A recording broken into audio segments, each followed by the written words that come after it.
साधारण 7-8 दिवसांपूर्वी निव्वळ मीडिया ट्रायल करायची म्हणून हुल्लडबाजीमध्ये शिंदेच्या एका महिला कार्यकर्तीने एक ट्विट केलं आणि नंतर त्या संबंधाने जेव्हा आम्ही त्यांना वारंवार माहिती मागितली तेव्हा मात्र त्या कुठलीही माहिती किंवा त्याला आधार असणारा एकही पुरावा देऊ शकल्या नाही।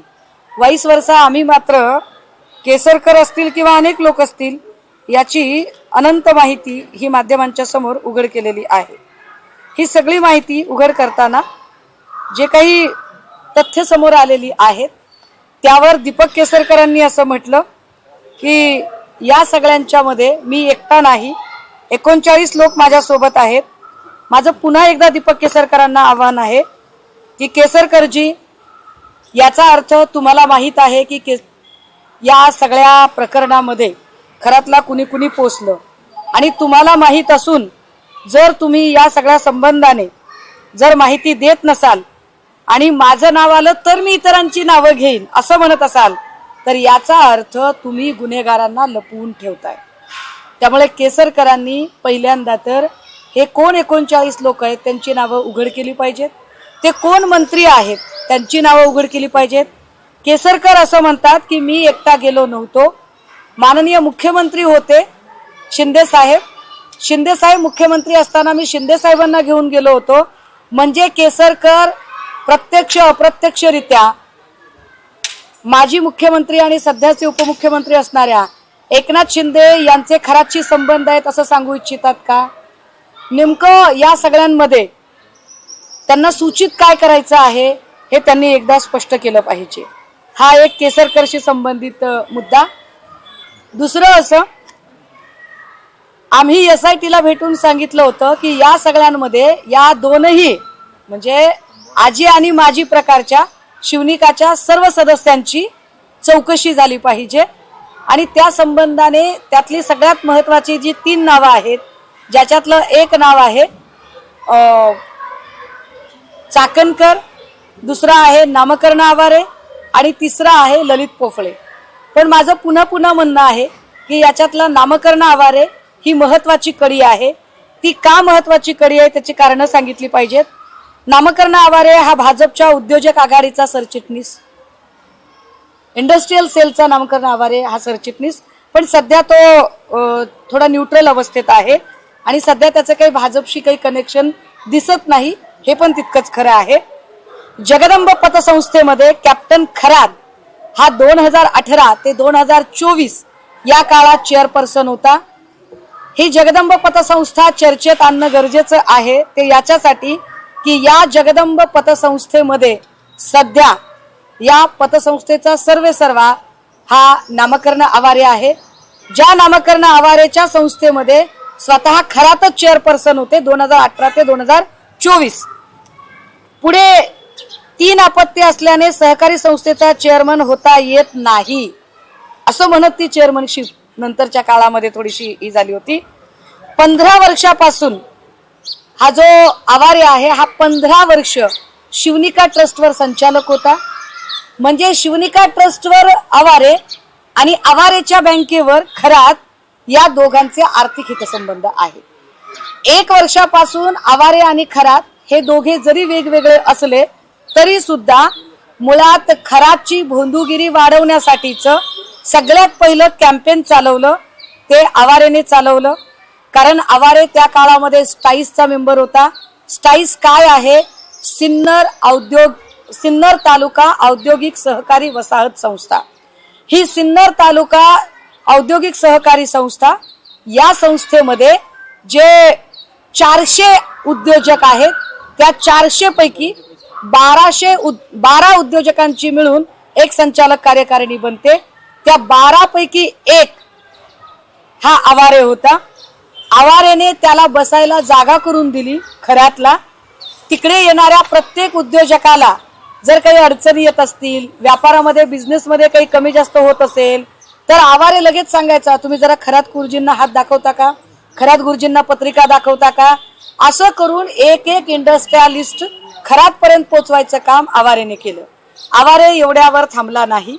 आवारेने जे पुस्तक लिहिलं असा मी नामकर्ण, या पुस्तकामध्ये साधारण 18 पानं आहेत, पान क्रमांक 67 पासून पुढची। ही जर पानं वाचली तर लक्षात येईल, आवारेने जाणीवपूर्वक ठरवून खरात कसा सिद्ध पुरुष आहे हे सांगणाऱ्या चमत्कारिक कथा लिहिल्या. म्हणजे बुवाबाजी वाढवण्याचं काम हे आवारेने केलं.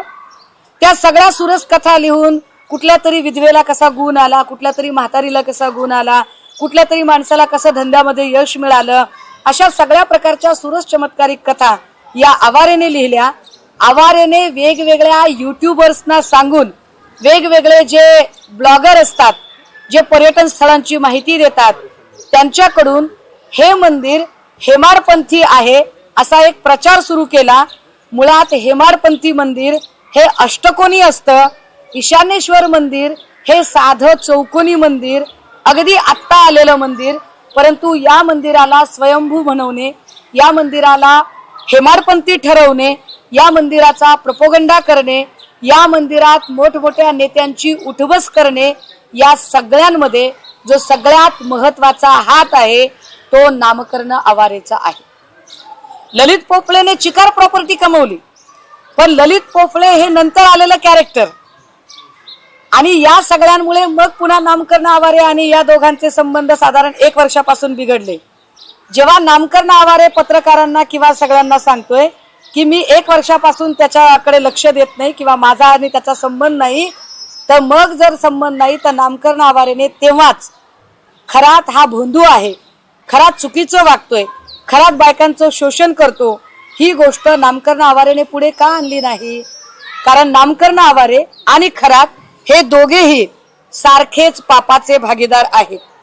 विशेष गोष्ट, या तीर्थक्षेत्राला क वर्गाचा दर्जा 2018 मध्ये मिळाला. 2018 मध्ये मिळाला दर्जा. आता मात्र वेबसाईटवर ती माहिती दिसत नाही, पण 2018च्या यादीमध्ये या क्षेत्राला तीर्थक्षेत्राचा दर्जा देण्यासाठी कोण कोण लोक होते हे सुद्धा एकदा बघितलं गेलं पाहिजे. सिन्नर, जे मी स्टाईल्सची जी सगळी माहिती सांगते त्याच्यानंतर या खराचं आजही म्हणजे खराची जागा आणि आवारेचं दुकान अशी परिस्थिती आहे. सिन्नर गावातलं हार्डवेअरचं दुकान आजही आवारेचं दुकान आहे आणि खराच्या जागेत आहे. दोघांचे फायनान्शियल आत्ताही एकत्र संबंध आहेत. या 31 मार्च 2018ला हा क वर्गाचा दर्जा आहे, हे मी विसरून जाईल. आणि हा कुणाच्या काळात झालेला आहे तर 2018 साली महाराष्ट्राचे पर्यटन मंत्री जयकुमार रावल होते. जयकुमार रावल यांच्या कार्यकाळामध्ये 31 मार्च 2018ला या मंदिराला क वर्गाचा पर्यटन दर्जा मिळालेला आहे. ह्या सगळ्यांमध्ये आवारे प्रत्येकाला अप्रोच करत होता. आवारेच्या नंतर आवारेला साथीदार मिळाल्या त्या रुपाली चाकणकर. चाकणकर सुद्धा या प्रत्येक नेत्यांना अप्रोच करण्यामध्ये त्यांचा हिरिरीचा सहभाग होता. हे अनेक फोटोंनी सिद्ध झालं. दीपक आबा साळुंके जे सांगोल्याचे आहेत, या दीपक आबांचे सुद्धा आर्थिक व्यवहार खरात सोबतचे हळूहळू पुढे येताना दिसतात. खरातच्या मुलीला एक आय थिंक 32-34 लाखाचा, माझ्याकडे आता प्रिंट नाहीये पण मी आपल्याला सॉफ्ट कॉपी देईल त्याची, गिफ्ट डीड केलेला फ्लॅट आहे. या सगळ्याचे धागेदोरे आपल्याला सांगोल्यामध्ये सापडतील. सांगोल्यामध्ये पूजेला खरात आणि ही सगळी मंडळी गेली होती. या अनेक ठिकाणच्या ज्या पूजा आहेत, जसं की इथे ललित पोफळेने जी पूजा भरवली होती, या पूजेला पण चाकणकर होत्या आणि सगळी माणसं होती. आता ही सगळी जी माणसं आहेत जी खराचं भोंदूपणा आणि ते प्रस्थ वाढवण्यासाठी जाणीवपूर्वक मदत करत होती. मी शब्द वापरतेय जाणीवपूर्वक. खरातला कुठलीही सिद्धी प्राप्त नाही तरी सुद्धा खराचं प्रस्थ वाढवण्यासाठी नामकर्ण आवारे किंवा चाकणकर ही सगळी माणसं जे काही प्रयत्न करत होती, ही सगळी माणसं गुन्हेगार ठरतात. आता एवढे सगळे पुरावे देताना काल चाकणकरांच्या वतीने एक कोणीतरी वकील, कोणी काय माणूस तो काय, त्या माणसाचं असं म्हणणं पडलं की चाकणकरांनी ऑलरेडी खेमनरला पत्र दिलं होतं आणि चाकणकरांनी सांगितलं होतं की त्याने मोगम माहितीच्या आधारे केलेलं आहे म्हणून त्याचं वर्तमानपत्र बंद व्हावं, असं एक पत्र त्यांनी अधीक्षकांना दिलं. पण आमचा पुन्हा एक प्रश्न आहे, चाकणकर बाईंनी असंच एक पत्र अधीक्षकांना द्यायला हवं होतं की खराच्या संबंधाने मला माहिती प्राप्त होत आहे आणि खराची चौकशी करा. काय खरात खरंच महिलांचं शोषण करतो का, त्याची चौकशी झाली पाहिजे. असं पत्र चाकणकरांनी पोलीस अधीक्षकांना का दिलं नाही त्या काळात? चाकणकरांना सगळी परिस्थिती माहीत असताना चाकणकरांनी गुन्हेगाराला पाठीशी घातलं. एवढं सगळं सत्य असताना आता मला प्रश्न पडतोय की SIT अजूनही चाकणकरांना चौकशीला का बोलावत नाही? जेव्हा माध्यमांकडून माहिती मिळते की चाकणकरांना समन्स गेलेला आहे, पण चाकणकर मी महिला असल्या कारणाने प्रवास करू शकत नाही अशी माहिती आम्हाला माध्यमांकडूनच कळते. मग तुम्हाला दर 15 दिवसाला जेव्हा तुम्ही नाशिकला जात होतात तेव्हा तुम्ही महिला नव्हतात का? आयोगाची सगळी महत्वाची कामं सोडून जेव्हा तुम्ही नाशिकला जात होतात तेव्हा तुम्हाला हे कारण पुरेसं नव्हतं का? त्यामुळे चाकणकरांची चौकशी करणार आहात की नाही? आणि जर चाकणकर जर समन्सला अशा पद्धतीने उत्तर देत असतील तर याचा अर्थ हा SITचा अवमान आहे, हा कर्तव्यदक्ष अधिकाऱ्यांचा अवमान आहे. काय कर्तव्यदक्ष अधिकारी हा अवमान सहन करत आहेत का? एक बार. दुसरं असं, जयकुमार रावलांची सुद्धा चौकशी झाली पाहिजे. कारण जयकुमार रावलांच्याच काळात 2018ला पर्यटन दर्जा, कोणत्या निकषाने पर्यटन दर्जा दिला? कारण हेमाडपंथी मंदिर आहे असं जे काही सांगितलं गेलं तर हे मंदिर अजिबात हेमाडपंथी नाही. हेमाडपंथी मंदिर अष्टकोनी असतं, हे साधं चौकोनी मंदिर, अगदी आत्ता तयार झालेलं मंदिर.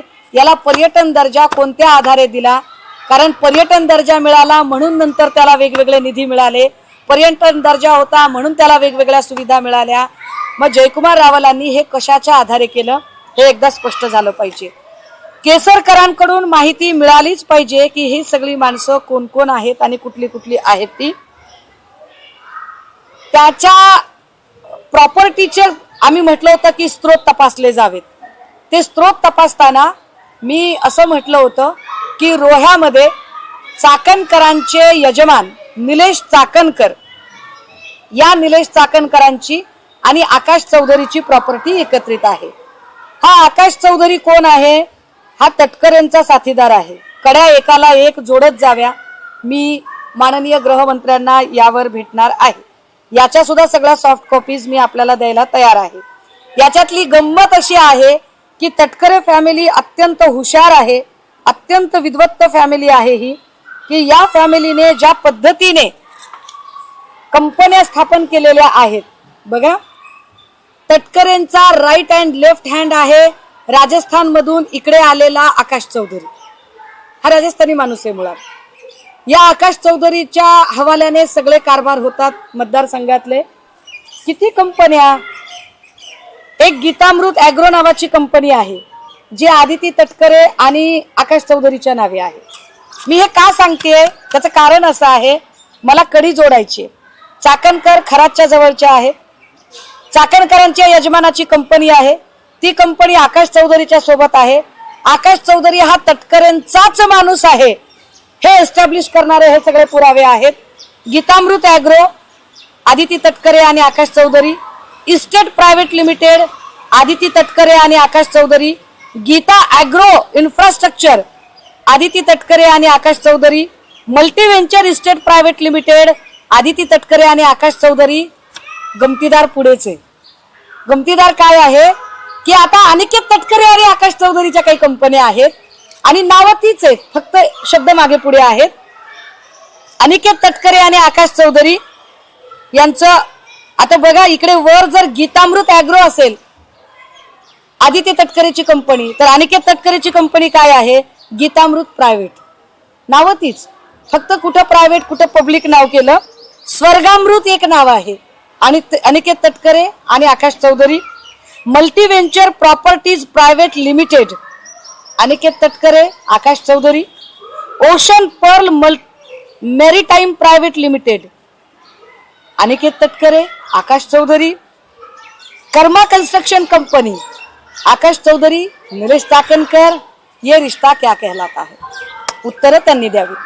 ह्या सगळ्या जर कंपन्या एकत्रित बघितल्या तर ही सगळी कडी मला आता मुलुंडचे HD व्हिडिओ स्पेशालिस्ट किरीट सोमय्याची मदत पाहिजे. किरीटजी, तुम्ही फार ईडीची आणि तुमची ओळख आहे, तुम्ही फार कागदपत्र काढण्यात पटाईत, कधीतरी मित्रपक्षांची पण कागदपत्र काढा ना, माझी मदत करा. तुमची ओळख आहे ईडी मध्ये, चला माझ्यासोबत EOWच्या ऑफिसला.